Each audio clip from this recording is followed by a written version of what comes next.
ಹುಡುಕಾಟ ಪ್ರಾರಂಭಿಸಿದ್ದು within 2 hours ಒಳಗಡೆನೆ ಸೌಜನ್ಯ ಸಿಗ್ತಾಳೆ, ಆದ್ರೆ ಶವ ಆಗಿ. ಅವಳ ಕೈಗಳನ್ನ ಅವಳದೇ ದುಪಟ್ಟ ಅಂಡ್ ID ಕಾರ್ಡ್ ಇಂದ ಮರಕ್ಕೆ ಕಟ್ಟಿರ್ತಾರೆ. And most brutal part is ಅವಳ ಯೋನಿ, ಅವಳ ಏನಿತ್ತು ಅದ್ರ ಒಳಗಡೆ 6 ಇಂಚ್ ಮಣ್ಣು ತುಂಬಿರ್ತಾರೆ. ಓ ಬಿಡಪ್ಪ, ನಮ್ ಪೊಲೀಸ್ ಅವ್ರಿಗೆ ತಮ್ಮ ಡ್ಯೂಟಿ ಮೇಲೆ ಎಷ್ಟೊಂದು ನಿಷ್ಠೆ ಇದೆ, ಒಂದೇ ದಿನದಲ್ಲಿ ಆರೋಪಿನ ಹಿಡಿದ್ಬಿಟ್ರಲ್ಲ ಅಂತ ಪೊಲೀಸ್ ಅವ್ರ ಮೇಲೆ ಫುಲ್ ಒಂಥರ ಹೊಗಳ್ತಾ ಇರ್ತಾರೆ. ಆದ್ರೆ ಪಾಪ ಜನರಿಗೆ ಎಲ್ಲಿ ಗೊತ್ತಿತ್ತು ಈ ಕೇಸ್ ನ ರಿಯಲ್ ಆರೋಪಿ ಬೇರೆ ಯಾರೋ ಇದಾರೆ, ಪೊಲೀಸ್ ಅವರೇ ಈ ಕೇಸ್ ನ ಮಿಸ್ಲೀಡ್ ಮಾಡೋದಕ್ಕೆ ಸುಮ್ನೆ ಸಂತೋಷ್ನ ಅರೆಸ್ಟ್ ಮಾಡಿದ್ದಾರೆ ಅಂತ. ಪೊಲೀಸ್ ಅವರು ಈ ಕೇಸ್ ಅಲ್ಲಿ ಕರಪ್ಟ್ ಆಗಿದ್ದಾರೆ, ಪೊಲೀಸ್ ಅವರೇ ಸತ್ಯ ಮುಚ್ಚಿಡ್ಲಿಕ್ಕೆ ಟ್ರೈ ಮಾಡ್ತಿದ್ದಾರೆ. ಹಾಗಾಗಿ ಈ ಕೇಸ್ ನ ಇನ್ಮುಂದೆ ಪೊಲೀಸ್ ಅವರಲ್ಲದೆ CBI ಅವರು ಇನ್ವೆಸ್ಟಿಗೇಷನ್ ಮಾಡಬೇಕು, ಈ ಕೇಸ್ ನ CBI ಒಪ್ಸಿ ಅಂತ ಅಗೇನ್ ಪ್ರೊಟೆಸ್ಟ್ ಗಳು ಸ್ಟಾರ್ಟ್ ಆಗ್ತವೆ. ಸೌಜನ್ಯ ಕೇಸ್ ಒಂದೇ ಅಲ್ಲ, ನಾರಾಯಣ ಹಾಗೂ ಯಮುನಾ ಕೇಸಲ್ಲೂ, ವೇದವಲ್ಲಿ ಕೇಸಲ್ಲೂ, ಆ ಬ್ಯಾಂಕ್ ಮ್ಯಾನೇಜರ್ ನ ಕೇಸಲ್ಲೂ ಹಾಗೂ ಪದ್ಮಲತಾ ಕೇಸಲ್ಲೂ ಸೀದಾ ಡೈರೆಕ್ಟ್ ಡೌಟ್ ಬರೋದೆ ಊರಿನ ಗೌಡ್ರ ಮೇಲೆ. ಸೌಜನ್ಯ ಕೇಸ್ ಬಿಟ್ಟು ಆ ಇನ್ನೊಂದು ಕೇಸ್ ಯಾವುದು, ಅದಕ್ಕೂ ಸಂತೋಷ್ಗೂ ಏನ್ ಸಂಬಂಧ, ಅದ್ರಲ್ಲಿ ಯಾಕೆ ಸಂತೋಷ್ನ ಪೊಲೀಸ್ ಅವರು ಫಿಟ್ ಮಾಡಿದ್ರು ಅಂತ ಪ್ರತಿಯೊಂದು ಹೇಳ್ತೀನಿ.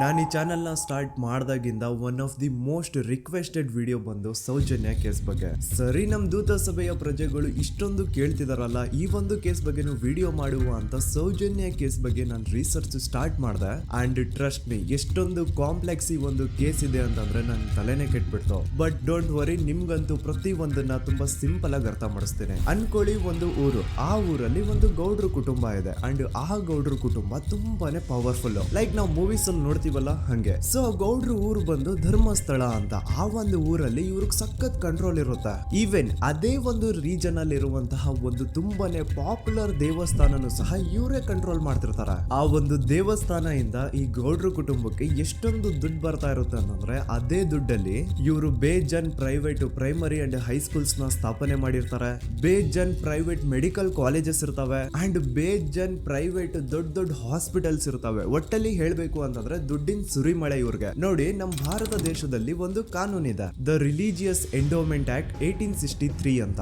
ಬೇಸಿಕಲಿ ಈ ಒಂದು ಕಾನೂನು ಏನ್ ಹೇಳುತ್ತೆ ಅಂತಂದ್ರೆ, ಭಾರತದಲ್ಲಿ ಯಾವ್ದೆಲ್ಲ ಹಿಂದೂ ಟೆಂಪಲ್ಸ್ ಇದಾವೋ ಅವೆಲ್ಲ ಗವರ್ಮೆಂಟ್ ಪ್ರಾಪರ್ಟಿ. ಆ ಹಿಂದೂ ಟೆಂಪಲ್ಸ್ ನ ಮ್ಯಾನೇಜ್ಮೆಂಟ್ ಎಲ್ಲ ಗವರ್ಮೆಂಟ್ ಕೈಗೆ ಹೋಗಿ ಗವರ್ಮೆಂಟ್ ಡಿಸೈಡ್ ಮಾಡುತ್ತೆ ಆ ಮ್ಯಾನೇಜ್ಮೆಂಟ್ ಅಲ್ಲಿ ಯಾರ್ ಕೆಲ್ಸಕ್ಕೆ ಇರಬೇಕು, ಯಾರ್ ಕೆಲ್ಸಕ್ಕೆ ಇರಬಾರ್ದು, ಅಂಡ್ ಆ ಟೆಂಪಲ್ ಇಂದ ಬರ್ತಿರುವಂತಹ ಡೊನೇಷನ್ ಅಮೌಂಟ್ ನ ಏನ್ ಮಾಡ್ಬೇಕು ಅಂತ. ಸೊ ಈ ಒಂದು ಕಾನೂನಿನ ಪ್ರಕಾರ ಗವರ್ಮೆಂಟ್ ಇಂಡಿಯಾದಲ್ಲಿ ಇರುವಂತಹ ಆಲ್ಮೋಸ್ಟ್ ಎಲ್ಲಾ ಹಿಂದೂ ಟೆಂಪಲ್ಸ್ ನ ತನ್ನ ಕಂಟ್ರೋಲ್ ಅಲ್ಲಿ ತಗೋತಾ ಇರ್ಬೇಕಾದ್ರೆ ಗವರ್ಮೆಂಟ್ ಅಫಿಷಿಯಲ್ಸ್ ಧರ್ಮಸ್ಥಳ ಶ್ರೀ ಮಂಜುನಾಥ ದೇವಸ್ಥಾನಕ್ಕೂ ರೀಚ್ ಔಟ್ ಮಾಡ್ತಾರೆ. ಅಂಡ್ ಆಗ ಇಷ್ಟು ದಿನ ಟೆಂಪಲ್ ನ ಕಂಟ್ರೋಲ್ ಮಾಡ್ತಿದ್ದಂತಹ ಆ ಗೌಡ್ರ ಕುಟುಂಬ ಏನ್ ಹೇಳುತ್ತೆ ಗೊತ್ತಾ, ಇಲ್ಲ ಇದು ಹಿಂದೂ ಟೆಂಪಲ್ ಅಲ್ಲ, ಇದು ಜೈನ್ ಫ್ಯಾಮಿಲಿಗೆ ಬಿಲಾಂಗ್ ಮಾಡುವಂತಹ ಒಂದು ಪ್ರೈವೇಟ್ ಟೆಂಪಲ್ ಅಂತ ಹೇಳ್ತಾರೆ. ನಾನು ಇಷ್ಟು ದಿನ ಧರ್ಮಸ್ಥಳ ಶ್ರೀ ಮಂಜುನಾಥ ದೇವಸ್ಥಾನ ಒಂದು ಹಿಂದೂ ಟೆಂಪಲ್ ಅಂತ ಅನ್ಕೊಂಡಿದ್ದೆ, ಆದ್ರೆ ಈಗಷ್ಟೇ ನನಗೂ ಗೊತ್ತಾಗಿದ್ದು ಇದು ಹಿಂದೂ ಟೆಂಪಲ್ ಅಲ್ಲ, ಇದು ಒಂದು ಜೈನ್ ಫ್ಯಾಮಿಲಿಗೆ ಬಿಲಾಂಗ್ ಮಾಡುವಂತಹ ಪ್ರೈವೇಟ್ ಜೈನ್ ಟೆಂಪಲ್ ಅಂತ. ಸೊ ಹೀಗಾಗಿ ಗವರ್ಮೆಂಟ್ ಅಫಿಷಿಯಲ್ಸ್ ಏನೂ ಮಾಡಕ್ಕಾಗದೆ ಇವತ್ತಿನವರೆಗೂ ಈ ಒಂದು ಧರ್ಮಸ್ಥಳ ಶ್ರೀ ಮಂಜುನಾಥ ದೇವಸ್ಥಾನನ ಒಂದು ಪ್ರೈವೇಟ್ ಟ್ರಸ್ಟ್ ನಡ್ಸ್ಕೊಂಡು ಹೋಗ್ತಿದೆ. ಅಂಡ್ ಆ ಪ್ರೈವೇಟ್ ಟ್ರಸ್ಟ್ ನ ಓನರ್ ಯಾರು, ಅದೇ ಗೌಡ್ರ ಕುಟುಂಬ. ನೋಡಿ, ನಾನು ಈ ವಿಡಿಯೋದಲ್ಲಿ ಯಾರ್ದು ರಿಯಲ್ ನೇಮ್ಸ್ ನ ಬಳಸ್ತಿಲ್ಲ. ಪ್ರೀವಿಯಸ್ಲಿ ಬೇರೆ ಯೂಟ್ಯೂಬರ್ಸ್ ತಮ್ಮ ವಿಡಿಯೋಸ್ ಅಲ್ಲಿ ರಿಯಲ್ ನೇಮ್ಸ್ ನ ಬಳಸಿದ್ದಾರೆ ಅನ್ನೋ ಒಂದೇ ಒಂದು ಕಾರಣಕ್ಕೆ ಅವ್ರ ವಿಡಿಯೋಸ್ ನ ಡಿಲೀಟ್ ಮಾಡಿಸಿದ್ದಾರೆ. ಸೊ ಅವ್ರ ಜೊತೆ ಆಗಿದ್ದು ನನ್ನ ಜೊತೆ ಆಗೋದು ಬೇಡ, ಸತ್ಯ ಮುಚ್ಚೋಗೋದು ನನ್ಗೆ ಇಷ್ಟ ಇಲ್ಲ. ಹಾಗಾಗಿ ನಾನಿಲ್ಲಿ ರಿಯಲ್ ನೇಮ್ಸ್ ನ ಬಳಸ್ತಿಲ್ಲ. ಆದ್ರೆ ನಾನು ಯಾರನ್ನ ಪಾಯಿಂಟ್ ಔಟ್ ಮಾಡಿ ಹೇಳ್ತಿದ್ದೀನಿ ಅನ್ನೋದು ಮಾತ್ರ ನಿಮಗೆ ತುಂಬಾ ಕ್ಲಿಯರ್ಲಿ ಅರ್ಥ ಆಗುತ್ತೆ. Don't worry.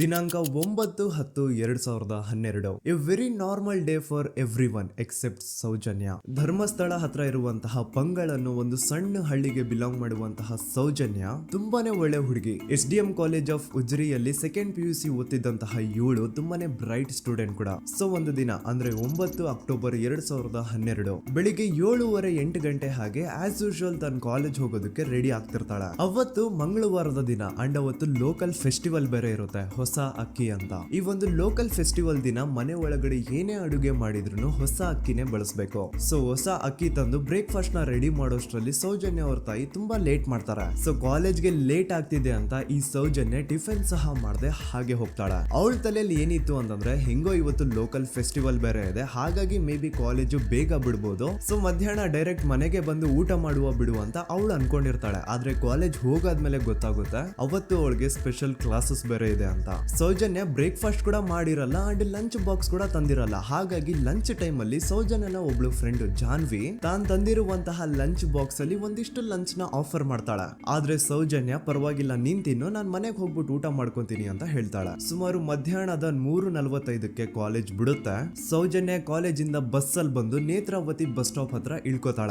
ಅವಳ ಜೊತೆ ಅವಳ ಕ್ಲಾಸ್ ಮೇಟ್ಸ್ ಅಂಡ್ ಫ್ರೆಂಡ್ಸ್ ಎಲ್ಲ ಇರ್ತಾರೆ. ಸೊ ಅವ್ರಿಗೆಲ್ಲ ಬಾಯ್ ಹೇಳ್ಬಿಟ್ಟು ಸೌಜನ್ಯ ತನ್ನ ಮನೆ ಕಡೆಗೆ ಹೊರಡ್ತಾಳ. ನೇತ್ರಾವತಿ ಬಸ್ ಸ್ಟಾಪ್ ಇಂದ ಸೌಜನ್ಯ ಮನೆಗೆ 20 ಮಿನಿಟ್ಸ್ ನ ವಾಕ್ ಇರುತ್ತೆ. ಮ್ಯಾಕ್ಸ್ ಟು ಮ್ಯಾಕ್ಸ್ 30 ಮಿನಿಟ್ ಹಿಡಿಬಹುದು. ಸೊ ಸೌಜನ್ಯ ನಡ್ಕೊಂಡು ಮನೆ ಕಡೆಗೆ ಹೋಗ್ತಾ ಇರ್ತಾಳೆ. ಒಂದ್ ಸ್ವಲ್ಪ ದೂರದಲ್ಲಿ ಪ್ರಕೃತಿ ಹಾಸ್ಪಿಟಲ್ ಅಂತ ಒಂದಿರುತ್ತೆ. ಅಲ್ಲಿನ ಸೆಕ್ಯೂರಿಟಿ ಗಾರ್ಡ್ ಸೌಜನ್ಯ ನಡ್ಕೊಂಡು ಹೋಗ್ತಾ ಇರೋದನ್ನ ನೋಡ್ತಾನೆ ಕೂಡ. ನಂತರ ಸೌಜನ್ಯ ಒಂದು 10 ನಿಮಿಷ ಹಂಗೆ ಮುಂದೆ ನಡ್ಕೊಂಡು ಹೋಗಾದ್ಮೇಲೆ ಸೌಜನ್ಯಗೆ ತನ್ನ ಮಾವ ಸಿಗ್ತಾರ.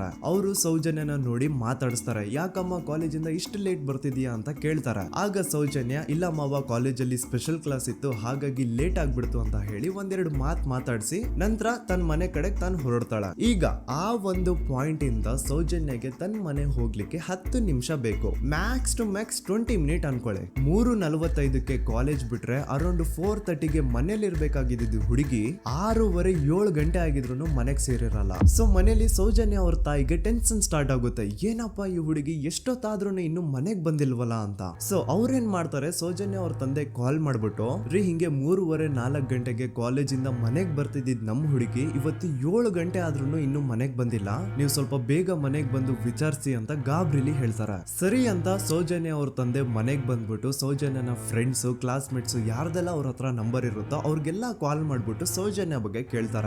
ನಮ್ ಹುಡುಗಿ ಏನಾದ್ರೂ ನಿಮ್ ಮನೆಗ್ ಬಂದಿದ್ದಾಳ ಅಮ್ಮ ಅಂತ. ಆದ್ರೆ ಸೌಜನ್ಯನ ಫ್ರೆಂಡ್ಸ್ ಅಂಡ್ ಕ್ಲಾಸ್ ಮೇಟ್ಸ್ ಎಲ್ಲ ಇಲ್ಲ ಅಂಕಲ್ ನಮ್ ಮನೆಗಂತೂ ಸೌಜನ್ಯ ಏನು ಬಂದಿಲ್ಲ, ಅವಳು ಬಸ್ ಸ್ಟಾಪ್ ಇಂದ ಸೀದಾ ನಿಮ್ ಮನೆ ಕಡೆಗೇನೆ ಹೊರಟ್ಲಲ್ವಾ, ಯಾಕೆ ಇನ್ನೂ ಬಂದಿಲ್ವಾ ಅಂತ ಕೇಳ್ತಾರ.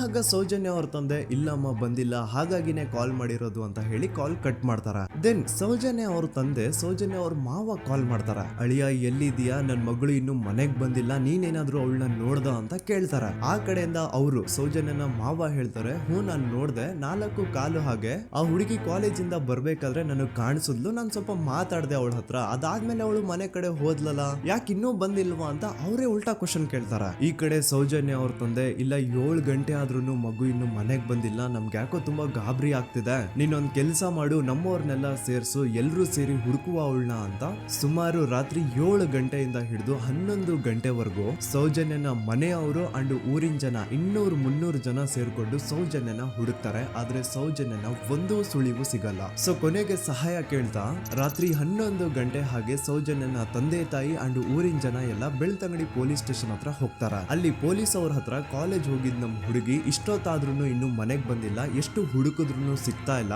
ಸೊ ಪ್ಲೀಸ್ ಒಂದು ಮಿಸ್ಸಿಂಗ್ ರಿಪೋರ್ಟ್ ನ ಫೈಲ್ ಮಾಡಿ ನಮ್ ಹುಡುಗಿನ ಹುಡುಕೊಡಿ ಅಂತ ಕೇಳ್ಕೊತಾರ. ಆದ್ರೆ ಪೊಲೀಸ್ ಅವರು ಒಪ್ಪಲ್ಲ. ಇಲ್ಲ ಯಾವುದೇ ಪರ್ಸನ್ ಮಿಸ್ಸಿಂಗ್ ಆದ್ರೆ ಆಫ್ಟರ್ 24 ಅವರ್ಸ್ ಆದ್ಮೇಲೆನೆ ರಿಪೋರ್ಟ್ ಫೈಲ್ ಮಾಡಕ್ಕಾಗೋದು. ಸೊ ನೀವ್ ಒಂದ್ ಕೆಲ್ಸ ಮಾಡಿ, ಈಗ ಮನೆಗ್ ಹೋಗಿ ನಾಳೆ ಬೆಳಿಗ್ಗೆವರೆಗೂ ನೋಡಿ, ನಾಳೆ ಬೆಳಿಗ್ಗೆವರೆಗೂ ನಿಮ್ ಮಗಳು ನಿಮ್ ಮನೆಗ್ ಬಂದಿಲ್ಲ ಅಂತಂದ್ರೆ ಆಗ ಬಂದ್ಬಿಟ್ಟು ಮಿಸ್ಸಿಂಗ್ ರಿಪೋರ್ಟ್ ನ ಫೈಲ್ ಮಾಡಿಸಿ ಅಂತ ಹೇಳಿ ಕಳಿಸ್ತಾರ. ಆಗ ಆಲ್ಮೋಸ್ಟ್ ಮಿಡ್ ನೈಟ್ ಆಗಿರೋದ್ರಿಂದ ಅಂಡ್ ಮಳೆ ಬೇರೆ ತುಂಬಾ ಜೋರಾಗಿ ಬರ್ತಾ ಇರುತ್ತೆ. ಸೊ ಈ ಸಿಚುವೇಶನ್ ಅಲ್ಲಿ ಸೌಜನ್ಯನ ಹುಡುಕ್ಲಿಕ್ಕೆ ಆಗಲ್ಲ. ನಾಳೆ ಬೆಳಿಗ್ಗೆ ಸೇರ್ಕೊಂಡು ಅಗೇನ್ ಎಲ್ರು ಸೌಜನ್ಯನ ಹುಡುಕುವ ಅಂತ ಸೌಜನ್ಯನ ಮನೆಯವರು ಅಂಡ್ ಊರಿನ ಜನ ಎಲ್ರು ತಮ್ಮ ಮನೆಗೆ ಹೋಗ್ಬಿಡ್ತಾರ.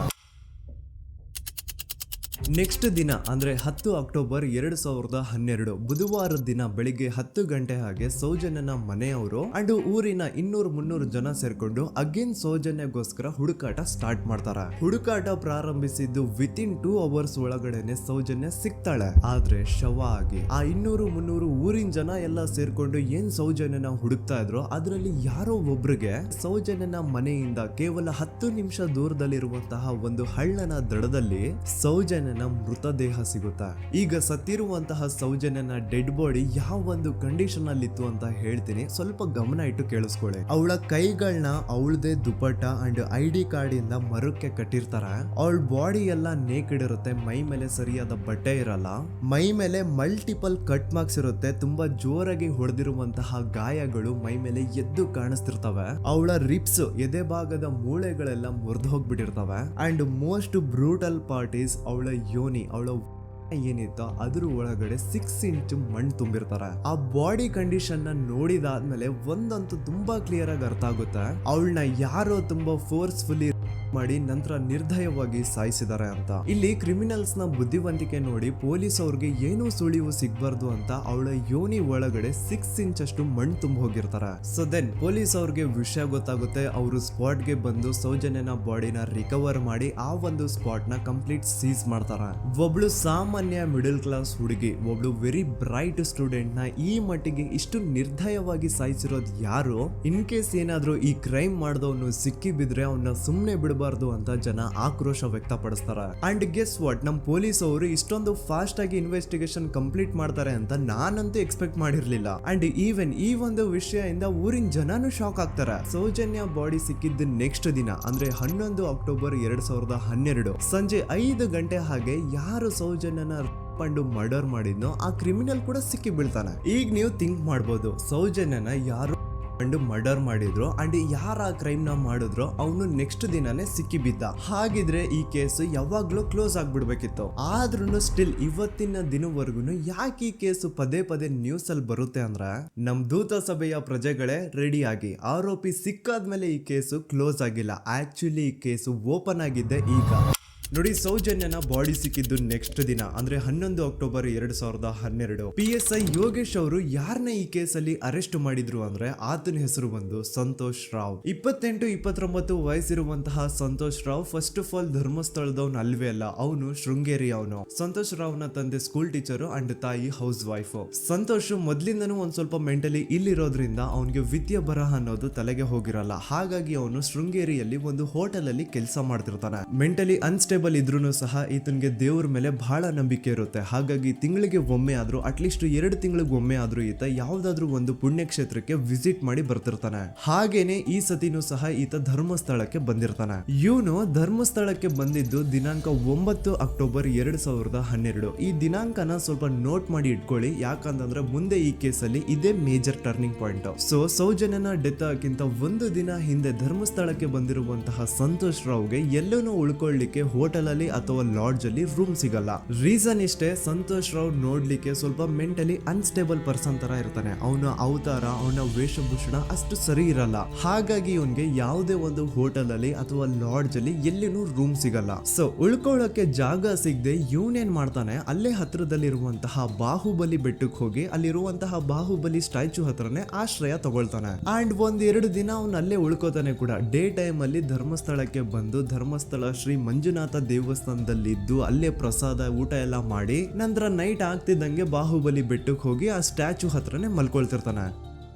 ಸೊ ಒಂದು ದಿನ ಅಂದ್ರೆ 11 ಅಕ್ಟೋಬರ್ 2012 ಸಂಜೆ 5 ಗಂಟೆ ಹಾಗೆ ಈ ಸಂತೋಷ್ ರಾವ್ ತನ್ನ ಪಾಡಿಗೆ ತಾನು ಆ ಬೆಟ್ಟದ ಮೇಲೆ ಕೂತ್ಕೊಂಡು ಸೀನರೀಸ್ ನ ಎಂಜಾಯ್ ಮಾಡ್ತಾ ಇರಬೇಕಾದ್ರೆ ಯಾರೋ ಅದೇ ಊರಿನ 5 ಜನ ಕಿಡಿಗೇಡಿಗಳು ಬಂದು ಇವನ್ ಹತ್ರ ಜಗಳ ತೆಗಿತಾರ. ಈ 5 ಜನ ಯಾರು ಅಂತ ನಂತರ ಹೇಳ್ತೇನೆ. ಸೊ ಈ 5 ಜನ ಕಿಡಿಗೇಡಿಗಳು ಸಂತೋಷ್ ರಾವ್ ಹತ್ರ ಜಗಳ ತೆಗೆದು ಅವನ್ನ ಅವಾಚ್ಯ ಶಬ್ದಗಳಿಂದ ಬೈದು ಅವನ್ನ ಹೊಡೆದು, ಅಷ್ಟೇ ಸಾಲದೆ ಆ 5 ಜನ ಸಂತೋಷ್ ರಾವ್ನ ಪೊಲೀಸ್ ಸ್ಟೇಷನ್ಗೆ ಎಳ್ಕೊಂಡ್ ಬಂದು ಇವನು ನಾವು ಬಾಹುಬಲಿ ಬೆಟ್ಟಕ್ಕೆ ಅಂತ ಹೋಗಿದ್ರೆ ಅಲ್ಲಿ ನಮ್ಮ ಮೇಲೆ ಅಟ್ಯಾಕ್ ಮಾಡ್ದ, ಇವ್ನು ನೋಡ್ಲಿಕ್ಕೂ ಸಹ ಒಳ್ಳೆ ಸೈಕೋ ಕಿಲ್ಲರ್ ಇದ್ದಂಗಿದಾನೆ, ನಮ್ಗೆ ಯಾಕೋ ನಿನ್ನೆ ನಮ್ಮ ಊರಲ್ಲಿ ನಡೆದಿರುವಂತಹ ಘಟನೆ ಆ ಸೌಜನ್ಯನ ಮರ್ಡರ್ ಇವನೇ ಮಾಡಿದಾನೆ ಅಂತ ಡೌಟ್ ಬರ್ತಿದೆ ಅಂತ ಆ 5 ಜನ ಕಿಡಿಗೇಡಿಗಳು ಸಂತೋಷ್ ರಾವ್ನ ಪೊಲೀಸ್ ಅವ್ರ ಹತ್ರ ಹಾಕೊಡ್ತಾರ. ಅಂಡ್ ಪೊಲೀಸ್ ಅವ್ರು ಕೂಡ ಎಂತವ್ರು ನೋಡಿ, ಯಾರೋ 5 ಜನ ಕಿಡಿಗೇಡಿಗಳು ಬಂದು ಇವನೇ ಕೊಲೆ ಮಾಡಿದಾನೆ ಅಂತ ಹೇಳಿದ ತಕ್ಷಣ ಹಿಂದೆ ಮುಂದೆ ಕ್ರಾಸ್ ಚೆಕ್ ಮಾಡದೆ ಸಂತೋಷ್ ರಾವ್ನ ಅರೆಸ್ಟ್ ಮಾಡಿ ಸೌಜನ್ಯ ಕೇಸ್ ನ ಆರೋಪಿ ಸಿಕ್ಕಿದಾನೆ ಅಂತ ಎಲ್ಲಾ ಕಡೆ ಘೋಷಣೆ ಮಾಡ್ಬಿಡ್ತಾರ. ಜನರಿಗೆ ಈ ಕಡೆ ಒಂಥರ ನೆಮ್ಮದಿ, ಓ ಬಿಡಪ್ಪ ನಮ್ ಪೊಲೀಸ್ ಅವ್ರಿಗೆ ತಮ್ಮ ಡ್ಯೂಟಿ ಮೇಲೆ ಎಷ್ಟೊಂದು ನಿಷ್ಠೆ ಇದೆ, ಒಂದೇ ದಿನದಲ್ಲಿ ಆರೋಪಿನ ಹಿಡಿದ್ಬಿಟ್ರ ಅಂತ ಪೊಲೀಸ್ ಅವ್ರ ಮೇಲೆ ಫುಲ್ ಒಂಥರ ಹೊಗಳ್ತಾ ಇರ್ತಾರೆ. ಆದ್ರೆ ಪಾಪ ಜನರಿಗೆ ಎಲ್ಲಿ ಗೊತ್ತಿತ್ತು ಈ ಕೇಸ್ ನ ರಿಯಲ್ ಆರೋಪಿ ಬೇರೆ ಯಾರೋ ಇದಾರೆ, ಪೊಲೀಸ್ ಅವರೇ ಈ ಕೇಸ್ ನ ಮಿಸ್ಲೀಡ್ ಮಾಡೋದಕ್ಕೆ ಸುಮ್ನೆ ಸಂತೋಷ್ನ ಅರೆಸ್ಟ್ ಮಾಡಿದ್ದಾರೆ ಅಂತ. ಸೊ ಸಂತೋಷ್ ರಾವ್ ಒಂದು ಹುಡುಗಿಯ ರೇಪ್ ಅಂಡ್ ಮರ್ಡರ್ ಕೇಸ್ ಅಲ್ಲಿ ಅರೆಸ್ಟ್ ಆಗಿದ್ದಾನೆ ಅನ್ನೋ ವಿಷಯ ಸಂತೋಷ್ನ ತಾಯಿಗೆ ಗೊತ್ತಾದಾಗ ಅವ್ರ ಪಾಪ ನೋವಲ್ಲಿ ಕುರ್ಗಿ ಸಾಯ್ತಾರ. ಅಂಡ್ ಇನ್ನು ಅವ್ರ ತಂದೆ ಒಂದು ಕಡೆ ಪಾಪ ಹೆಂಡತಿನ ಕಳ್ಕೊಂಡಿರುವಂತಹ ನೋವು, ಇನ್ನೊಂದು ಕಡೆ ಮಗ ನೋಡಿದ್ರೆ ಯಾವ್ದೋ ಫಾಲ್ಸ್ ಕೇಸ್ ಅಲ್ಲಿ ಅರೆಸ್ಟ್ ಆಗಿದ್ದಾನೆ. ಈ ಕಡೆ ಕೇಸ್ ನ ಇನ್ವೆಸ್ಟಿಗೇಷನ್ ನಡೀತಾ ಇದೆ. ಅಂಡ್ ಇಲ್ಲಿ ನಾನು PSI ಯೋಗೇಶ್ ಅವ್ರ ಬಗ್ಗೆ ಅಂತೂ ಮೆನ್ಷನ್ ಮಾಡ್ಲೇಬೇಕು. ಈ ಪೊಲೀಸ್ ಆಫೀಸರು ಗೊತ್ತಿದ್ದು ಈ ತಪ್ಪನ ಮಾಡಿದ್ರು ಅಥವಾ ಗೊತ್ತಿಲ್ದೇನೆ ಈ ತಪ್ಪನ ಮಾಡಿದ್ರು ನನ್ಗಂತೂ ಗೊತ್ತಿಲ್ಲ.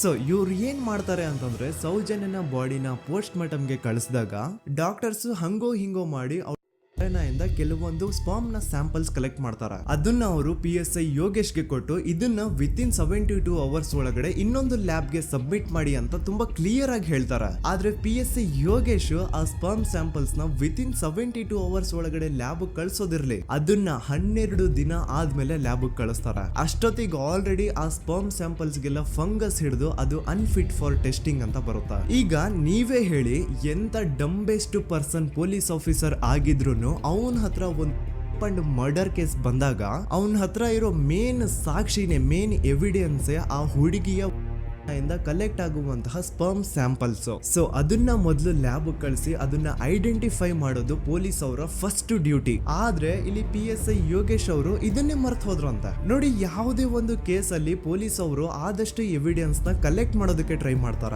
ಆದ್ರೆ ಈ ಒಂದು ಕೇಸ್ ಅಲ್ಲಿ ಮಾತ್ರ ಪೊಲೀಸ್ ಅವರು ಎವಿಡೆನ್ಸ್ ನ ಕಲೆಕ್ಟ್ ಮಾಡೋ ಬದಲಾಗಿ ಎವಿಡೆನ್ಸ್ ನ ಡಿಸ್ಟ್ರಾಯ್ ಮಾಡೋದ್ರಲ್ಲಿ ಮುಂದೆ ಇದ್ರು. ಅಷ್ಟೇ ಅಲ್ಲದೆ ಈ ಪೊಲೀಸ್ ಆಫೀಸರ್ ಸೇರ್ಕೊಂಡು ಸಂತೋಷ್ ರಾವ್ಗೆ ಸೆಲ್ ಅಲ್ಲಿ ಎಂತ ಟಾರ್ಚರ್, ಎಂತ ಹಿಂಸೆ ಕೊಡ್ತಾರೆ ಅಂದ್ರೆ ನೆನ್ಸ್ಕೊಂಡ್ರೆ ಮೈ ಜುಮ್ ಅನ್ನುತ್ತಾ. ಹೊಡಿಯೋದು, ಕೆಟ್ಟದಾಗ ಬೈಯೋದು, ಇದೆಲ್ಲ common. Most brutal part is Santosh ರಾವ್ನ ಪ್ಯಾಂಟ್ ಬಿಚ್ಚಿ ಅವನ ಪ್ರೈವೇಟ್ ಪಾರ್ಟ್ ಮೇಲೆ ಬಿಸಿ ಬಿಸಿ ಕುದೀತಾ ಇರುವಂತಹ ನೀರ್ ಚಲ್ತಾರ. ಈ ಕ್ರೈಮ್ ನೀನೇ ಮಾಡಿದ್ಯಾ ಅಂತ ಒಪ್ಕೋ, ಇಲ್ಲ ಅಂತಂದ್ರೆ ನಿನ್ನ ಸೆಲ್ ಒಳಗಡೆನೆ ಸಾಯಿಸ್ಬಿಡ್ತೀವಿ, ನಿನ್ನ ತಂದೆ ತಾಯಿ ಎಲ್ರು ಸಾಯಿಸ್ಬಿಡ್ತೀವಿ ಅಂತ ಬ್ಲಾಕ್ ಮೇಲ್ ಮಾಡ್ತಾರ. ನೋಡಿ, ಸಂತೋಷ್ ರಾವ್ ಜಾಗದಲ್ಲಿ ನನ್ನಂತ ನಿಮ್ಮಂತ ನಾರ್ಮಲ್ ಪರ್ಸನ್ ಯಾರಾದ್ರೂ ಇದ್ದಿದ್ರೆ ಪೊಲೀಸ್ ಅವರು ಕೊಡ್ತಿರುವಂತಹ ಹಿಂಸೆನ ತಡ್ಕೊಳಕ್ಕಾಗದೆ ಆ ಕ್ರೈಮ್ ಮಾಡಿಲ್ಲ ಅಂದ್ರೂ ಮಾಡಿದೀನಿ ಅಂತ ಒಪ್ಕೊಬಿಡ್ತಾ ಇದ್ವಿ. ಆದ್ರೆ ಸಂತೋಷ್ ರಾವ್ ಮೆಂಟಲಿ ಇಲ್ಲಿರೋದೇ ಅವನ್ಗೆ ಅಡ್ವಾಂಟೇಜ್ ಆಗೋಯ್ತು. ಪೊಲೀಸ್ಗಳು ಸಂತೋಷ್ ರಾವ್ಗೆ ಎಷ್ಟೇ ಹೊಡೆದ್ರು, ಎಷ್ಟೇ ಬೈದ್ರು, ಎಷ್ಟೇ ಬ್ಲಾಕ್ ಮೇಲ್ ಮಾಡಿದ್ರು ಸಂತೋಷ್ ರಾವ್ ಬಾಯಲ್ಲಿ ನಾನು ಈ ಕ್ರೈಮ್ ನ ಮಾಡಿಲ್ಲ ಅಂತಾನೆ ಬರುತ್ತೆ ಹೊರತು ಆ ಕ್ರೈಮ್ ನ ಅವನು ಒಪ್ಕೊಳ್ಳೋದೇ ಇಲ್ಲ. ದೆನ್ ಕೋರ್ಟ್ ಟ್ರಯಲ್ಸ್ ಸ್ಟಾರ್ಟ್ ಆಗುತ್ತೆ. ಈ ಕ್ರೈಮ್ ನ ಸಂತೋಷೇ ಮಾಡಿದಾನೆ ಅಂತ ಸೌಜನ್ಯ ಕಡೆಯ ಲಾಯರ್ ವಾದ ಮಾಡ್ತಾನೆ. ಅದಕ್ಕೆ ಆಪೋಸಿಟ್ ಆಗಿ ಸಂತೋಷ್ ರಾವ್ ಕಡೆಯಿಂದ ಒಬ್ರು ಲಾಯರ್ ಇಲ್ಲ, ಸಂತೋಷ್ ರಾವ್ ಈ ಕ್ರೈಮ್ ನ ಮಾಡ್ಲಿಕ್ಕೆ ಸಾಧ್ಯನೇ ಇಲ್ಲ ಅಂತ ವಾದ ಮಾಡ್ತಿರ್ತಾರ. ಅಂಡ್ ಕೋರ್ಟ್ ಇಂದ ಆಚೆಗಡೆ ಸಂತೋಷ್ ರಾವ್ ನ ಅಗೇನ್ಸ್ಟ್ ಸ್ಟೂಡೆಂಟ್ಸ್ ಪ್ರೊಟೆಸ್ಟ್ ನಡೆಯುತ್ತೆ, ಪಬ್ಲಿಕ್ ಪ್ರೊಟೆಸ್ಟ್ ನಡೆಯುತ್ತೆ. ಅರೆಸ್ಟ್ ಆಗಿರುವಂತಹ ಸಂತೋಷ್ ರಾವ್ಗೆ ಗಲ್ಲಿಗೇರಿಸ್ರಿ ಅಂತ ಅವ್ರು ಡಿಮ್ಯಾಂಡ್ ಮಾಡ್ತಿರ್ತಾರ. ಸೊ ಹೀಗೆ ಒಂದು 2-3 ವರ್ಷ ಕಳೆದು ಹೋಗುತ್ತೆ. ನಂತರ ಒಂದು ಕೋರ್ಟ್ ಟ್ರಯಲ್ ಅಲ್ಲಿ ಸಂತೋಷ್ ರಾವ್ ಪರವಾಗಿ ಹೋರಾಡ್ತಿದ್ದಂತಹ ಲಾಯರ್ ಯಾಕೆ ಈ ಕೇಸ್ ಅಲ್ಲಿ ಸಂತೋಷ್ ಆರೋಪಿ ಅಲ್ಲ ಅಂತ ಪ್ರೂವ್ ಮಾಡ್ಲಿಕ್ಕೆ ಕೆಲವೊಂದು ಪಾಯಿಂಟ್ಸ್ ನ ಮುಂದೆ ಇಡ್ತಾರ. ಅದೇನಂತಂದ್ರೆ ಮೊದಲನೇದಾಗಿ ಸಂತೋಷ್ ರಾವೇ ಈ ಕ್ರೈಮ್ ನ ಮಾಡಿದಾನೆ ಅಂತ ಒಬ್ರು ಒಂದು ಐ ವಿಟ್ನೆಸ್ ಇರಲ್ಲ. ಇನ್ನೊಂದು ಏನು ಅಂತಂದ್ರೆ ಯಾವೊಂದು ಕಂಡೀಷನ್ ಅಲ್ಲಿ, ಯಾವೊಂದು ಬ್ರೂಟಲ್ ಕಂಡೀಷನ್ ಅಲ್ಲಿ ಸೌಜನ್ಯನ ಬಾಡಿ ಸಿಕ್ಕಿತ್ತೋ ಅದನ್ನ ಗಮನದಲ್ಲಿ ಇಟ್ಕೊಂಡು ಸ್ವಲ್ಪ ಪ್ರಾಕ್ಟಿಕಲ್ ಆಗಿ ಥಿಂಕ್ ಮಾಡಿದ್ರೆ ಆ ಒಂದು ಭೀಕರ ಕ್ರೈಮ್ ನ ಒಬ್ನೇ ಮಾಡ್ಲಿಕ್ಕೆ ಸಾಧ್ಯನೇ ಇಲ್ಲ. ಇನ್ನೊಂದು ಪಾಯಿಂಟ್ ಏನು ಅಂತಂದ್ರೆ ಸೌಜನ್ಯನ ಇಂದ ಪೊಲೀಸ್ ಅವ್ರಿಗೆ ಯಾವುದೇ ಸ್ಪರ್ಮ್ ಸ್ಯಾಂಪಲ್ ಸಿಗ್ಬಾರ್ದು ಅಂತ 6 ಇಂಚು ಅಷ್ಟು ಮಣ್ಣು ಹಾಕಿರ್ತಾರ. ಸೊ ಈಗ ನೀವೇ ಹೇಳಿ, ಮೆಂಟಲಿ ಇಲ್ಲಿರುವಂತಹ ಪರ್ಸನ್ಗೆ ಇಷ್ಟೊಂದು ಬುದ್ಧಿವಂತಿಕೆ ಇರುತ್ತಾ ಅನ್ಕೊಳ್ಳಿ. ಅಷ್ಟೊಂದು ಬುದ್ಧಿವಂತಿಕೆ ಅವ್ನಿಗಿದ್ರೂ ಆ ಕ್ರೈಮ್ ಮಾಡಾದ್ಮೇಲೆ ಅವನ ಆ ಊರಿಂದ ಓಡ್ ಹೋಗ್ಬೋದಾಗಿತ್ತು. ಆದ್ರೆ ಮತ್ತ್ಯಾಕೆ ಅವನು ಅದೇ ಊರಲ್ಲೇ ಇರ್ತಾನೆ. ಅಂಡ್ ಸೌಜನ್ಯ ಕೊನೆಯದಾಗಿ ಪ್ರಕೃತಿ ಹಾಸ್ಪಿಟಲ್ ಮುಂದ್ಗಡೆಯಿಂದ ನಡ್ಕೊಂಡು ಹೋಗ್ತಾ ಇರ್ಬೇಕಾದ್ರೆ ಆ ಪ್ರಕೃತಿ ಹಾಸ್ಪಿಟಲ್ ನ ಸೆಕ್ಯೂರಿಟಿ ಗಾರ್ಡ್ ನೋಡ್ತಾನೆ. ಅಂಡ್ ಪ್ರಕೃತಿ ಹಾಸ್ಪಿಟಲ್ ನ ಆಚೆಗಡೆ CCTV ಕ್ಯಾಮರಾನು ಇರುತ್ತೆ. ಸಡನ್ಲಿ ಆ CCTV ಫುಟೇಜ್ ಕೂಡ ಕಾಣೆ ಆಗ್ಬಿಡುತ್ತಾ. ಇನ್ನೊಂದು ಏನು ಅಂತಂದ್ರೆ ಸೌಜನ್ಯನ ಮರ್ಡರ್ ಆಗಿದ್ದು ನೆಕ್ಸ್ಟ್ ದಿನಾನೇ ಪೊಲೀಸ್ ಅವರು ಆರೋಪಿನ ಹಿಡಿದ್ರು. ಸೊ ಹಾಗಿದ್ದಾಗ ಆ ಕಲೆಕ್ಟ್ ಮಾಡಿರುವಂತಹ ಸ್ಪರ್ಮ್ ಸ್ಯಾಂಪಲ್ಸ್ ನ ಲ್ಯಾಬ್ ಗೆ ಕಳಿಸಿ ಇವನೇ ಆರೋಪಿ ಅಂತ ಕನ್ಫರ್ಮ್ ಮಾಡೋ ಬದಲಾಗಿ ಯಾಕೆ ಪೊಲೀಸ್ ಅವರು ಆ ಸ್ಪರ್ಮ್ ಸ್ಯಾಂಪಲ್ಸ್ ನ ತಮ್ಮ ಹತ್ರನೇ ಇಟ್ಕೊಂಡು 12 ದಿನವರೆಗೂ ಅದಕ್ಕೆ ಫಂಗಸ್ ಹಿಡಿಯೋವರೆಗೂ ಕಾದು ಆಮೇಲೆ ಅದನ್ನ ಲ್ಯಾಬ್ ಕಳಿಸಿದ್ರು. ಅಂಡ್ ಮೇನ್ ಇಂಪಾರ್ಟೆಂಟ್ ಆಗಿ ಸಂತೋಷ್ ರಾವ್ಗೆ ಒಂದು ಗುಪ್ತ ರೋಗ ಇರುತ್ತೆ, ಅದೇ ಫಿಮೋಸಿಸ್ ಅಂತ. ಈ ಕಾಯಿಲೆ ಏನು ಅಂತ ನಾನು ಈ ವಿಡಿಯೋದಲ್ಲಿ ಡೀಟೇಲ್ಡ್ ಆಗಿ ಎಕ್ಸ್ಪ್ಲೈನ್ ಮಾಡ್ಲಿಕ್ಕೆ ಆಗಲ್ಲ. ಜಸ್ಟ್ ತಿಳ್ಕೊಳ್ಳಿ, ಈ ಒಂದು ಕಾಯಿಲೆ ಇರೋರು ಇಂಟಿಮಸಿ ಮಾಡ್ಲಿಕ್ಕೆ ಆಗಲ್ಲ. ಇನ್ ಕೇಸ್ ಮಾಡಿದ್ರು ಅವರು ಸುಖ ಅಲ್ಲ ನರಕ ಕಾಣ್ತಾರ. ಸೊ ಇಷ್ಟೆಲ್ಲ ವ್ಯಾಲಿಡ್ ಪಾಯಿಂಟ್ಸ್, ಇಷ್ಟೆಲ್ಲ ಫ್ಯಾಕ್ಟ್ಸ್ ಕಣ್ ಮುಂದೆ ಇರ್ಬೇಕಾದ್ರೆ ಸ್ಟಿಲ್ ಪೊಲೀಸ್ ಅವರು ಯಾಕೆ ಈ ಕ್ರೈಮ್ ನ ಸಂತೋಷ್ ರಾವೇ ಮಾಡಿದಾನೆ ಅಂತ ಇವನ್ ಹಿಂದೆ ಬಿದ್ದಿದ್ದಾರೆ.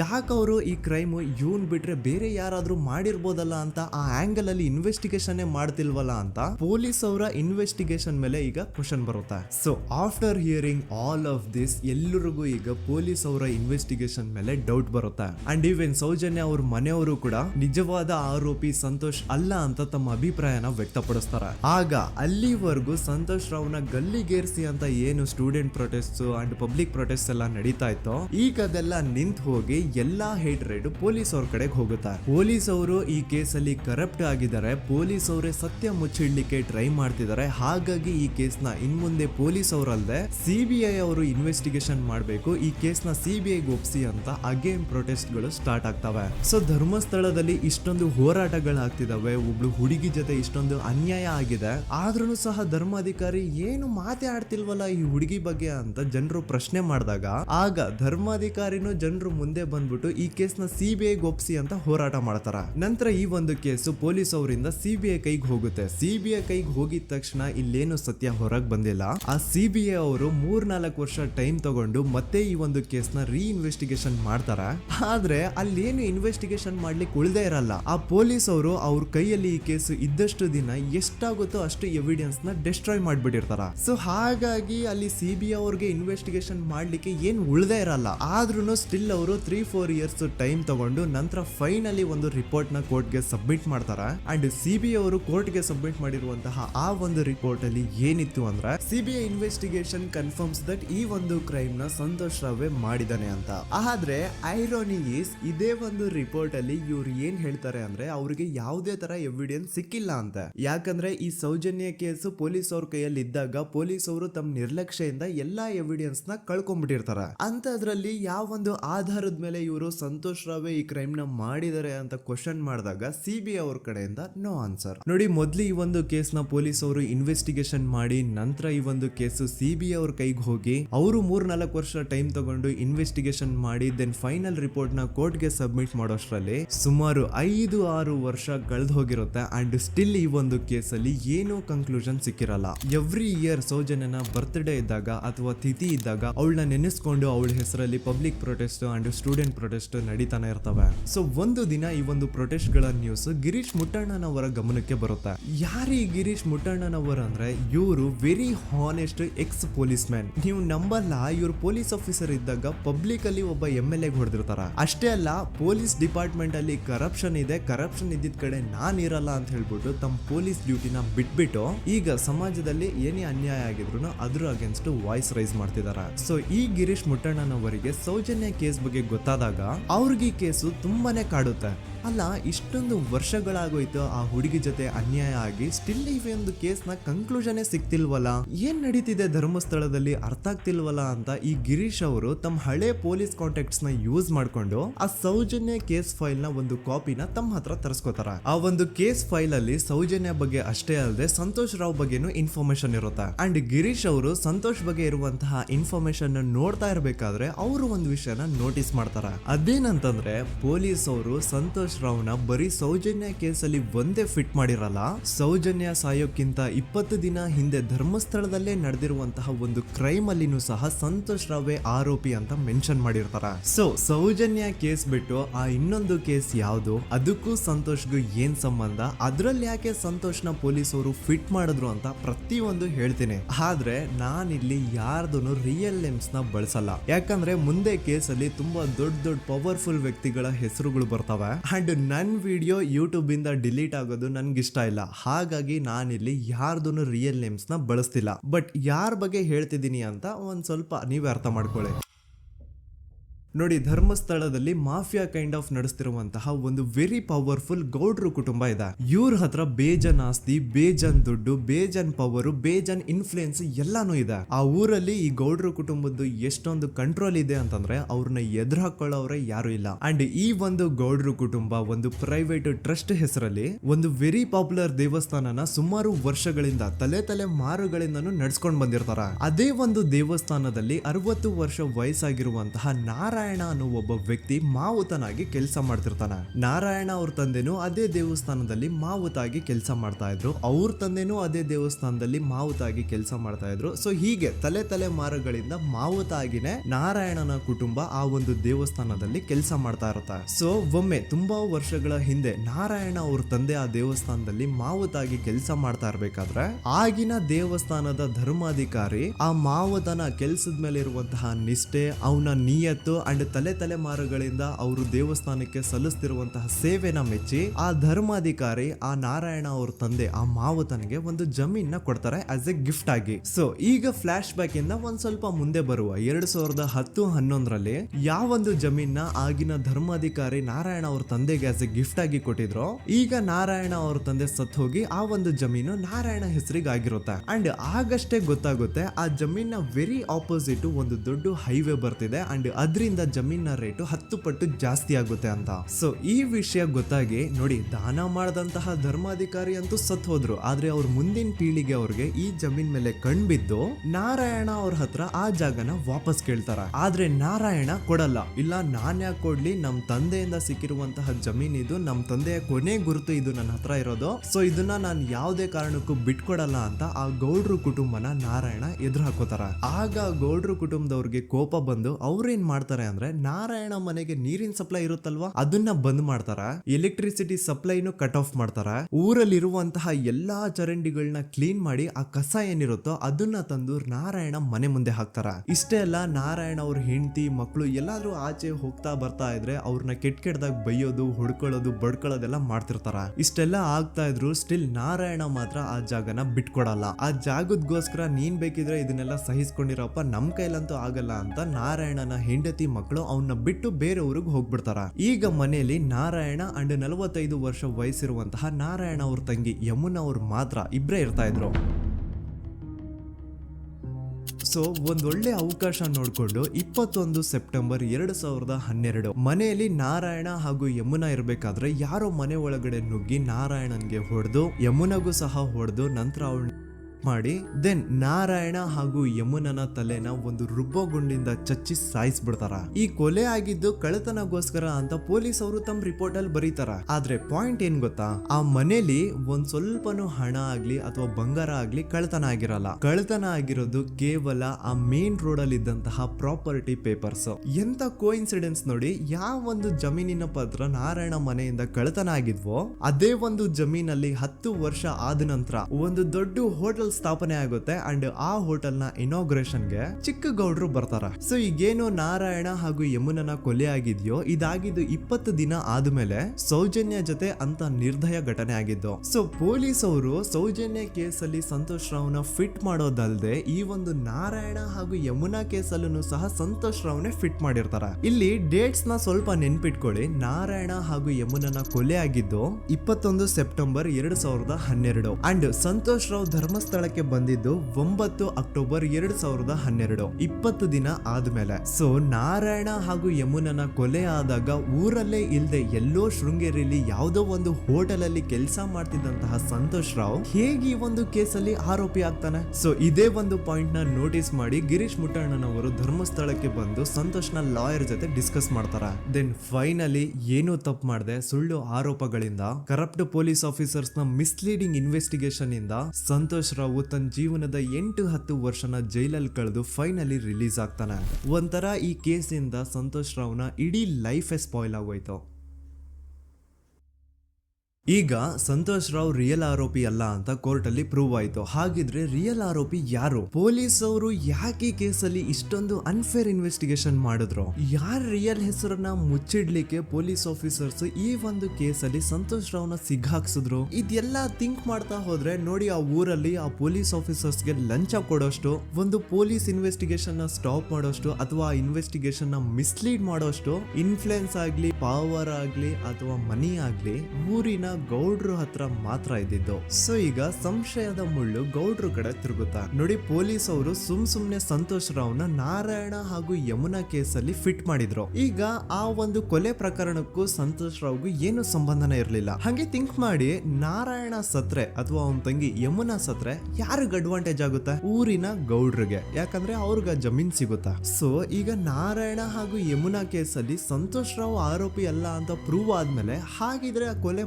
ಮಾಡ್ದವ್ರು ಯಾರು ಅಂತ ಹಾಗೆ ಥಿಂಕ್ ಮಾಡಿದ್ರೆ ಗಿರೀಶ್ ಮುಟ್ಟಣ್ಣನವರಿಗೆ ಆ ಊರಿನ ಗೌಡ್ರ ಮೇಲೆ ಡೌಟ್ ಬರುತ್ತೆ. ಅದೇ ಒಂದು ಡೌಟ್ ಅಲ್ಲಿ ಗಿರೀಶ್ ಮುಟ್ಟಣ್ಣನವರು ಮಹೇಶ್ ತಿಮ್ರೊಡ್ಡಿ ಅಂತ ಇನ್ನೊಬ್ರ ಜೊತೆ ಸೇರ್ಕೊಂಡು ಈ ಹಿಂದೆ ಆ ಒಂದು ಊರಲ್ಲಿ ಆ ಧರ್ಮಸ್ಥಳದಲ್ಲಿ ಈ ಊರಿನ ಗೌಡ್ರು ಯಾವ್ದ್ಯಾವ್ದೆಲ್ಲ ಕ್ರೈಮ್ಗಳು ಮಾಡಿದಾರೆ ಅಂತ ಊರಿನ ಜನರಿಂದ ತಿಳ್ಕೊತಾರ. ನಂತರ ಆ ಊರಿನ ಜನ ಯಾವ್ದ್ಯಾವ್ದೆಲ್ಲ ಮ್ಯಾಟರ್ಸ್ ಹೇಳಿದ್ರು ಆ ಕೇಸ್ ಫೈಲ್ಸ್ ನೆಲ್ಲ ತಿರುಗಿಸಿ ಮುರುಗಿಸಿ ನೋಡಿದಾಗ ನೀವು ನಂಬಲ್ಲ, ಸೌಜನ್ಯ ಕೇಸ್ ಏನೇನು ಅಲ್ಲ, ಅದಕ್ಕಿಂತ ಭೀಕರ ಕೊಲೆಗಳು ಧರ್ಮಸ್ಥಳದಲ್ಲಿ ಆಗಿವೆ ಅಂಡ್ ಎಲ್ಲಾ ಕೊಲೆಗಳ ಹಿಂದೆ ಗೌಡ್ರು ಕುಟುಂಬದ್ದೇ ಕೈ ಇದೆ ಅಂತ ಎದ್ದು ಕಾಣಿಸುತ್ತೆ. 1977 ವೇದಾವಲ್ಲಿ ಕೇಸ್. ಅಂಡ್ ಈ ಒಂದು ಪ್ರೈವೇಟ್ ಸ್ಕೂಲು ಬೇರೆ ಯಾರ್ದು ಅಲ್ಲ, ಆ ಗೌಡ್ರ ಕುಟುಂಬದ್ದೇ. ಈ ಸ್ಕೂಲಲ್ಲಿ 1977 ಅಲ್ಲಿ ವೇದಾವಲ್ಲಿ ಅಂತ ಒಬ್ರು ಟೀಚರ್ ವರ್ಕ್ ಮಾಡ್ತಿರ್ತಾರ. ವೇದಾವಲ್ಲಿ ಆ ಟೀಚರ್ ಜಾಬ್ಗೆ ತುಂಬಾನೇ ಓವರ್ ಕ್ವಾಲಿಫೈಡ್. ಅವರ ಕ್ವಾಲಿಫಿಕೇಶನ್ಸ್ ನ ಗಮನದಲ್ಲಿ ಇಟ್ಕೊಂಡ್ರೆ ಅವ್ರಿಗೆ HM ಅಥವಾ ಪ್ರಿನ್ಸಿಪಲ್ ನ ಪೋಸ್ಟ್ ಸಿಗ್ಬೇಕು. ಆದ್ರೂ ಸಹ ವೇದಾವಲ್ಲಿ ಆಸ್ ಎ ಟೀಚರ್ ಆಗಿನೇ ಕೆಲಸ ಮಾಡ್ಕೊಂಡು ಹೋಗ್ತಿರ್ತಾರ. ಒಮ್ಮೆ ಏನಾಗುತ್ತೆ, ಸ್ಕೂಲ್ ಅಲ್ಲಿ ಪ್ರಿನ್ಸಿಪಲ್ ನ ಪೋಸ್ಟ್ ಖಾಲಿ ಆಗುತ್ತೆ ಅಂಡ್ ಆ ಒಂದು ಪೋಸ್ಟ್ ಗೆ ಎಲ್ರು ಏನ್ ಅನ್ಕೊಳ್ತಾರೆ, ವೇದಾವಲ್ಲಿನೇ ಸೆಲೆಕ್ಟ್ ಮಾಡೋದು ಅಂತ. ಆದ್ರೆ ವೇದಾವಲ್ಲಿಯ ಕ್ಯಾಸ್ಟ್ ಬೇರೆ ಇದೆ ಅನ್ನೋ ಒಂದೇ ಒಂದು ಕಾರಣಕ್ಕೆ ಆ ಪ್ರಿನ್ಸಿಪಲ್ ನ ಪೋಸ್ಟ್ ವೇದಾವಲ್ಲಿಗೆ ಸಿಗದೆ ಬೇರೆ ಯಾರನ್ನೋ ತಂದು ಕೂರಿಸ್ಬಿಟ್ಟಿರ್ತಾರ. ಇದರಿಂದ ಟೀಚರ್ ವೇದಾವಲ್ಲಿಗೆ ತುಂಬಾ ಕೋಪ ಬಂದು ಅವ್ರ ಸ್ಕೂಲ್ ಮುಂದೆ ಪ್ರೊಟೆಸ್ಟ್ ಮಾಡೋದ್ ಸ್ಟಾರ್ಟ್ ಮಾಡ್ತಾರ. ಅಂಡ್ ಈ ವಿಷಯ ಸ್ಕೂಲ್ ನ ಓನರ್ಸ್ ಗೆ ಇಷ್ಟ ಆಗಲ್ಲ. ಸೊ ಅವರು ಆ ಕೋಪನ ಹಾಗೆ ಮನ್ಸಲ್ಲಿ ಇಟ್ಕೊಂಡಿರ್ತಾರೆ. ಒಮ್ಮೆ ಏನಾಗುತ್ತೆ, ಸ್ಕೂಲ್ ರಜೆ ಇರುತ್ತೆ, ವೇದಾವಲ್ಲಿ ಮನೇಲಿ ಇರ್ತಾರ ಅಂಡ್ ಅವ್ರ ಹಸ್ಬೆಂಡ್ ಡಾಕ್ಟರ್ ಅರಳೆ ಅವ್ರಿಗೆ ಯಾವ್ದೋ ಬೇರೆ ಊರಲ್ಲಿ ಒಂದು ಕಾಲೇಜ್ ಅಲ್ಲಿ ಸೆಮಿನಾರ್ ಏನೋ ಇರುತ್ತೆ. ಸೊ ಅವರು ಅಲ್ಲಿಗೆ ಹೋಗಿರ್ತಾರೆ.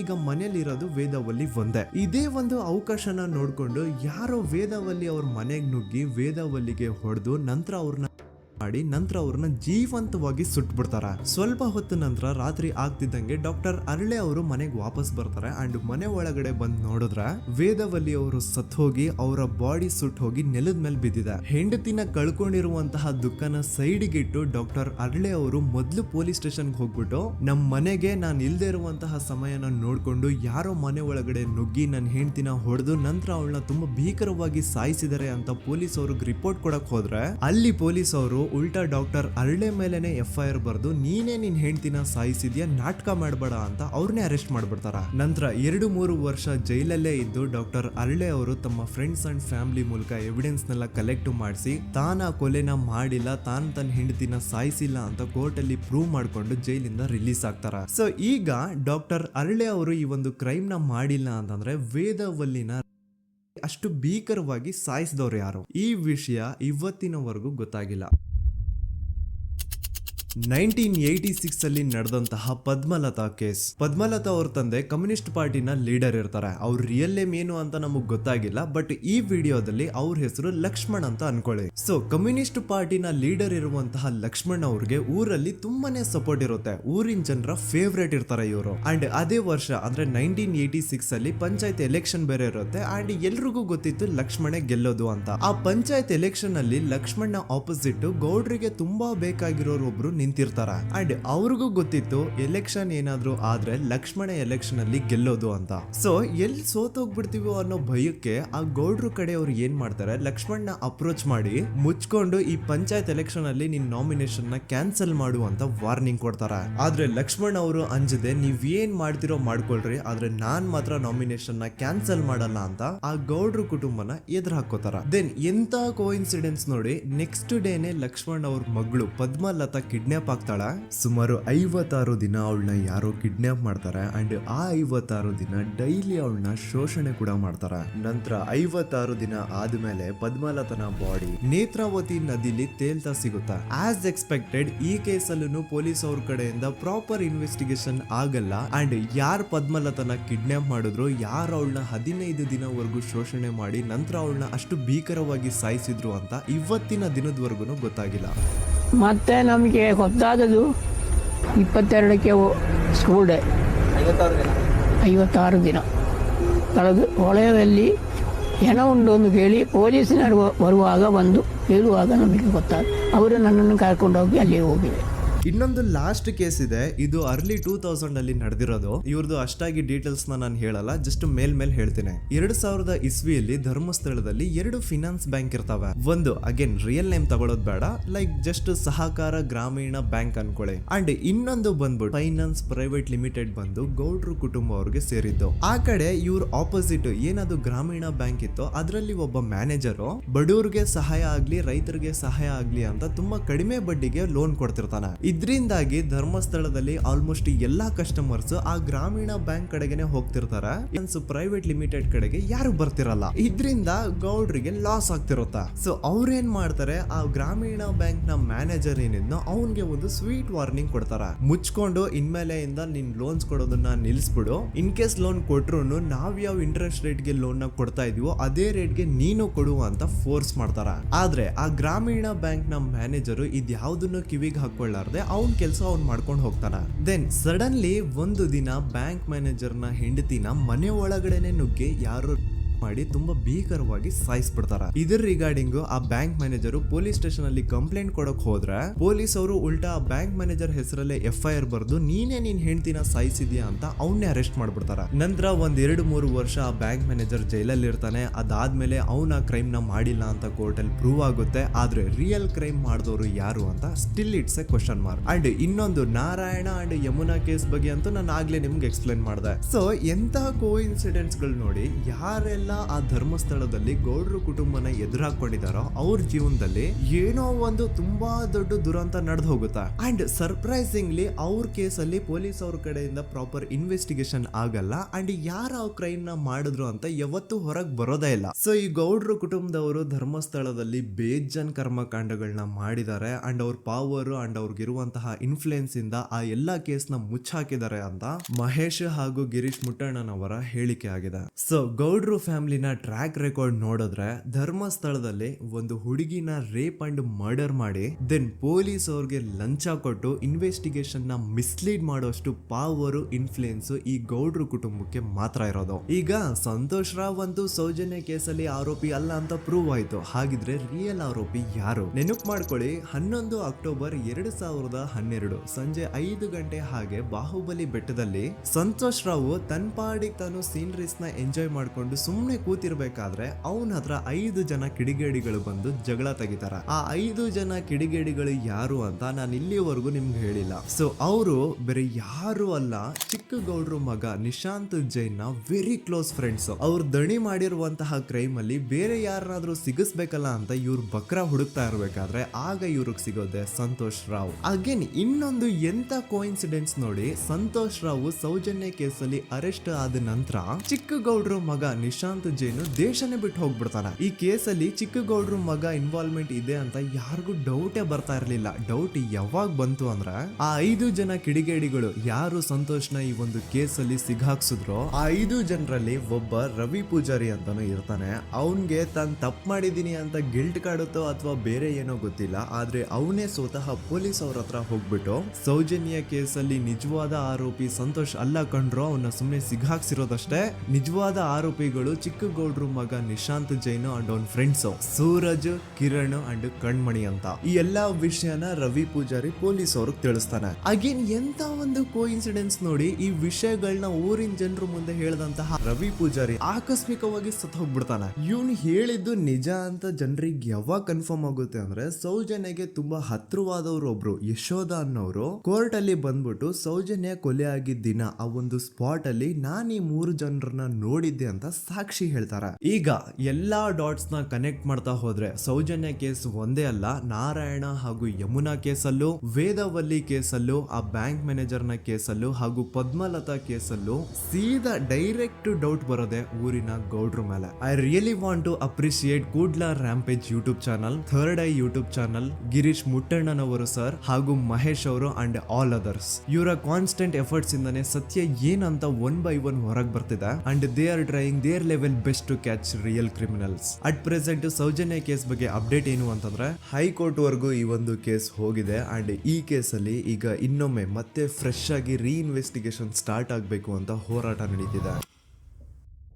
ಸುದೂತ ಪ್ರಜೆಗಳೇ, ಇದಾಗಿತ್ತು ಸೌಜನ್ಯ ಕೇಸ್ ಬಗ್ಗೆ ನಮ್ಮ ಒಂದು ಡೀಟೇಲ್ಡ್ ವಿಡಿಯೋ. ಈ ವಿಡಿಯೋದಲ್ಲಿ ನನ್ನಿಂದ ಎಲ್ಲಾದ್ರೂ ಏನಾದ್ರೂ ಚಿಕ್ಕ ಪುಟ್ಟ ಇನ್ಫಾರ್ಮೇಶನ್ ಮಿಸ್ ಆಗಿದ್ರೆ ಅಥವಾ ಮಿಸ್ಟೇಕ್ ಆಗಿದ್ರೆ ಅದನ್ನ ದಯವಿಟ್ಟು ಕಮೆಂಟ್ ಸೆಕ್ಷನ್ ಅಲ್ಲಿ ಹೈಲೈಟ್ ಮಾಡಿ. ಈ ವಿಡಿಯೋ ಯಾವಾಗ ಯೂಟ್ಯೂಬ್ ಇಂದ ಡಿಲೀಟ್ ಆಗುತ್ತೋ ನನ್ಗಂತೂ ಗೊತ್ತಿಲ್ಲ. ಸೊ ಪ್ಲೀಸ್ ಆದಷ್ಟು ಬೇಗ ಇದನ್ನ ಎಲ್ಲಾ ಕಡೆ ಶೇರ್ ಮಾಡಿ. ಓಕೆ ಪ್ರಜೆಗಳೇ, ಇವತ್ತಿಗಿಷ್ಟು ಸಾಕು ಅನ್ಕೊಳ್ತೀನಿ. ನಾನು ನಿಮ್ಮ ದೂತ ಸಮೀರ್ MD. ಮತ್ತೆ ಸಿಗ್ತೀನಿ ನೆಕ್ಸ್ಟ್ ವಿಡಿಯೋದಲ್ಲಿ.